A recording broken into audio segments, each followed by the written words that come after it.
Tapi lu nggak sayang kan? Ya enggak apa. Datang itu posisi lagi gigitin apa? Baut, bawa obeng, bawa itu, wah. Rembonya nggak sama.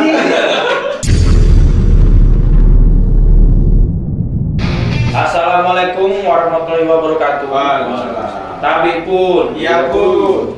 Selamat pagi. Salam sehat, tak narkoba. Kembali lagi kita di Ngobas, ngobrol asik.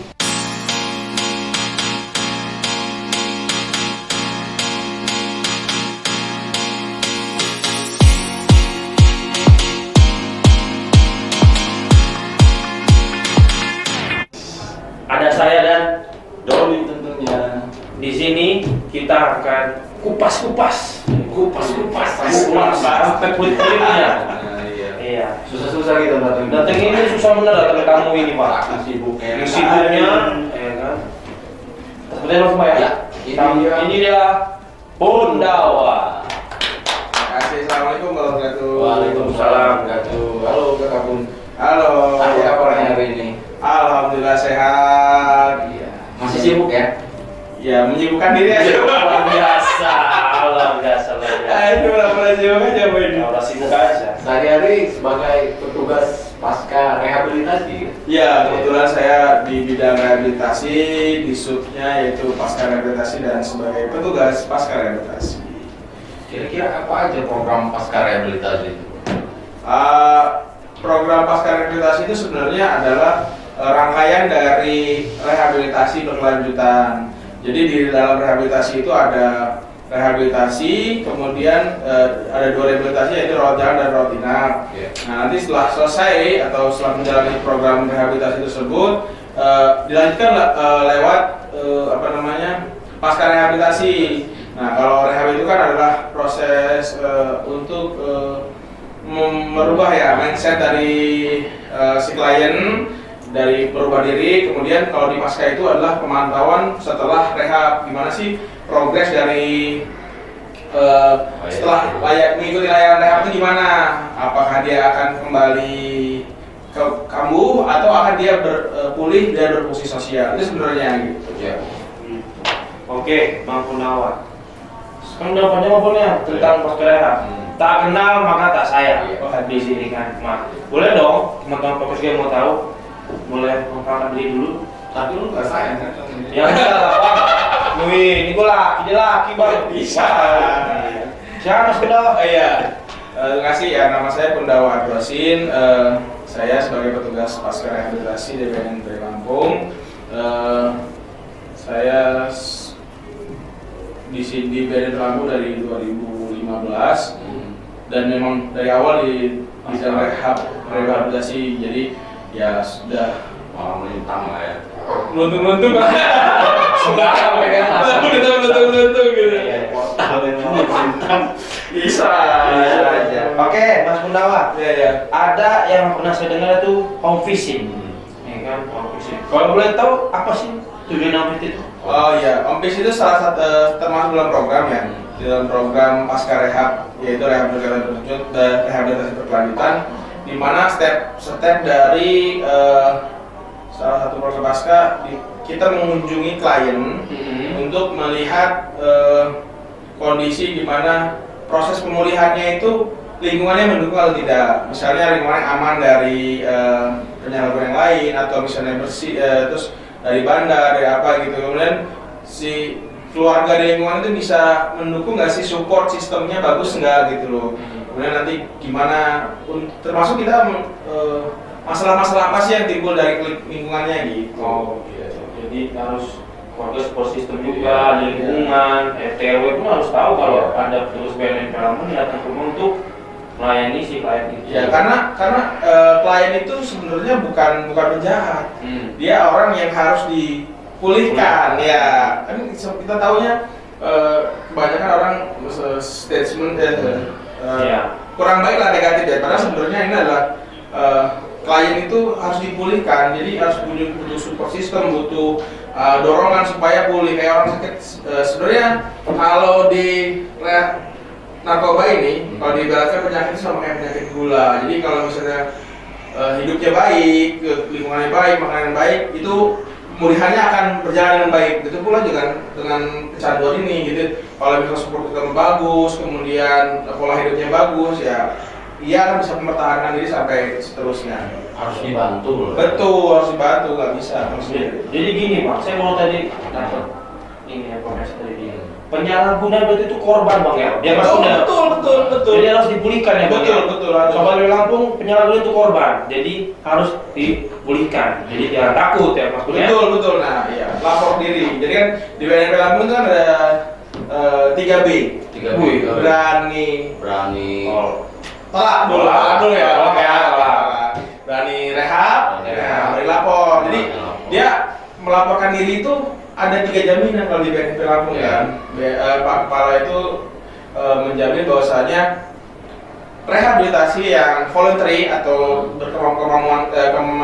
kemauan diri sendiri itu 3 jaminan yang tidak dipidana, ya rahasia terjamin dan identitas terjamin dirahasiakan, kemudian terakhir gratis.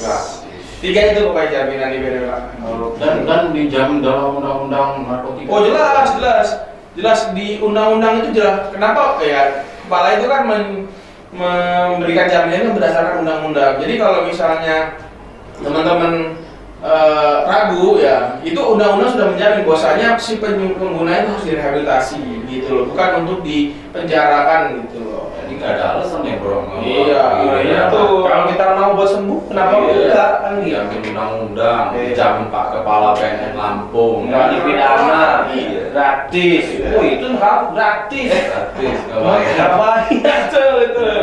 Apaan kalau BNN coba? Digratisin mau berapa di sini bos? Lanjut bro. Oke, Mas Gundawa pernah nggak sih punya pengalaman menghadapi klien yang aneh-aneh gitu? Wah banyak sih lah. Banyak ya? Namanya selalu ada kecanduan itu. Kecanduan ini kan yang diserang itu otak. Ya, jadi banyak yang psikisnya terganggu. Pernah saya waktu kantor Mas di Halim itu ada klien dibawa oleh orang tuanya, datang itu posisi lagi gigitin baut, bawa obeng, bawa itu, wah bengkel itu. ya itu Suges apa? gangguan itu udah parah itu. Tapi ya itu kalau itu kita harus menyembuhkan dulu yang masalah mentalnya dulu, baru kita bisa merubah kecanduannya. Jadi ya harus proses kejiwaan dulu. Kalau yang udah seperti itu berarti udah parah namanya, udah susah lah, udah akut ya. Ya udah akut dah, otaknya udah sangat. Ya gimana bang? Gigitin sekrup bawa obat dari motor. Tahu-taunya udah akut kawan kita itu. Ngeri kan gitu ya. Rembonya nggak Nah, sama. aduh. Ya. Kira-kira nih setelah sekian tahun pengalamannya di pasca rehabilitasi, ada nggak pasien atau klien yang relapse balik lagi gitu pakai? Rehabilitasi itu kalau yang ikut rehabilitasi itu aja ada kemungkinan 80% kembali penggunaan. Makanya harus ada pasca rehab untuk bisa tahu support sistemnya, terus lingkungan juga harus tahu bahwasanya dia ini harus dipulihkan, didorong. Jadi, nah kalau udah itu pasca itu masih ada 30% lagi kemungkinan. Jadi itu butuh effort seumur hidup sebenarnya. Pemulihan itu gak cuma hari sekali aja. Nggak sekali dua kali aja ya. Enggak, Lanjutan ya. Karena pengalaman juga beberapa orang yang keluar masuk sama, ya kayak itu sakit keluar masuk rumah sakit gitu ya. Tapi untuk proses pemulihan jangan sampai kapok, jangan sampai pokoknya kayak pulih ya. Prosesnya harus jalanin lah pokoknya gitu. Apa aja faktornya dia balik lagi itu? Ya banyak faktor, ya support sistemnya, ya kan keluarga, lingkungan segala macam kurang mendukung yang pertama kadang. Kemudian ada lagi yang contohnya misalnya dia masih test power kalau bahasa dari rehab itu ya. Jadi dia udah rehab, terus pulang, wah kayaknya gue udah kuat nih, udah kayak ini. Ya deketin lagi, ayo ngajar segala macam, kadang-kadang udah ke bawah. Nah itu juga butuh butuh kehati-hatian lah teman-teman. Kewaspadaan juga supaya nggak balik itu lagi. Iya Lanjut bro. Oke, Mas Pun, kan tadi mengenai home visit kan. betul. Apa saja sih yang diberikan di home visit dan berapa lama itu untuk program home visit untuk satu klien itu? Satu klien itu dua visit selama 2 kali pertemuan. Jadi nanti kita proses pertama setelah dia masuk pasca, dia pertama kali sudah asesmen lanjutan, kita visitin di mana kondisi rumahnya, masalah apa. Nah, terus kita ikutin program lagi, baik konseling, teman kelompok, teman-teman di lapangan. Nah, nanti setelah itu kita akan memisi lagi setelah mau selesai tahap terakhir. Jadi kita kembali ke keluarga, bahwasanya dia sudah bagus nih, udah bagus, terus kemudian tes urinnya udah negatif, terus dia udah mulai bekerja, itu kan udah pulih dan berfungsi sosial, jadi udah berguna lah untuk masyarakat. Jadi orang udah bisa, usianya udah baik gitu loh masyarakat. Masyarakat lagi teman-teman yang di luarnya gitu. Jadi tahapannya belum hanya gue bang ya, masuk pulih itu dari narkoba ini. Dikawal sama BNN sampai pulih. Pasca rehabilitasi kan. Mas Undawa yang gagal jantung. Mas Pur, personil di pasca rehab ini ada berapa Mas Pur? Kalau jumlah 6 orang, tapi untuk yang ke lapangan 3 orang. Itu ada saya, Mbak Bella sama Mbak Yuli. Provinsi. Iya, ada satu provinsi, tapi dibantu sama BNK juga loh. Kalau provinsi, kalau yang jatah provinsi yang belum ada BNK-nya. BNK ada berapa? 5 ya? Kita ada 5 BNK, yaitu BNK Lampung Selatan, kemudian Metro, Lampung Timur, Tanggamus sama Waikana. Terus sama tadi kemarin juga sudah dibentuk Pos Aju nih. Pos Aju itu ya tadi kemarin kayak beberapa waktu yang lalu kita tahu itu sebagai perpanjangan tangan atau BNK kecil. Jadi belum, karena BNK itu harus persetujuan dulu dari pusat ya gitu. Nah, tapi kita supaya lebih menjangkau dan berjalan lebih cepat menjangkau teman-teman yang belum ada BNK, ya kita ajukan Pos Aju. Tapi di situ ada layanan rehabilitasinya ya? Ada apa bang? Nanti Pos Aju, BNK.